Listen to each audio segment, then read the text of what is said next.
Usong-uso naman ngayon sa mga cellphone users ang pagpapagawa ng personalized cases, kani-kanyang disenyo at style na talaga namang magpapalabas ng pagkamalikhain ng isang mobile user. Ito ang tampok ni Elizabeth Cachin sa In Ka Na Ba?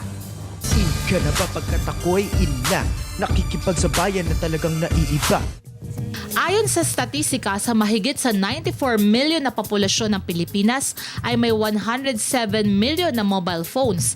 Ibig sabihin, maraming Pinoy ang may higit sa isang mobile phone. Patunay lang na isa ang bansa sa tech capital ng mundo. At dahil necessity nga ang turing natin sa cellphones, in na in ngayon ang mga personalized cellphone cases.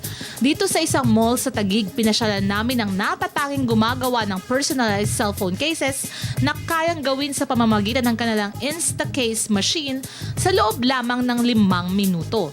In yung Instacase kasi, number 1, 5 minutes tapos na yung case mo. So, kahit anong picture, collage, gusto mong selfie, in ka talaga with Instacase. So, you can have endless customizations up to you. Ikaw yung boss. Compared to other cases na parang print-on lang talaga, stick-on, parang sticker, sa Instacase talaga, it's really printed on.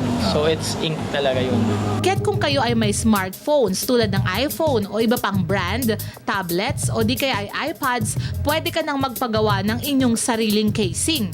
Sinamahan kami ng isa sa anchor ng News at 1 na si Sandro Hermoso at sinubukan niya ang magpagawa ng kanyang mobile phone case.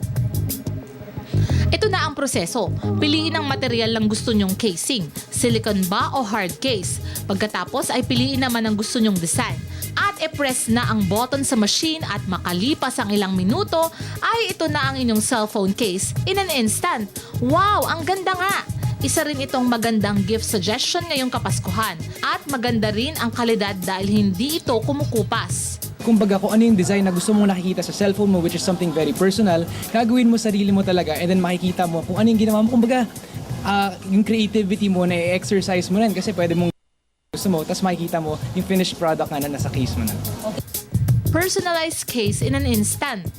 In ka na ba? Kami, in na.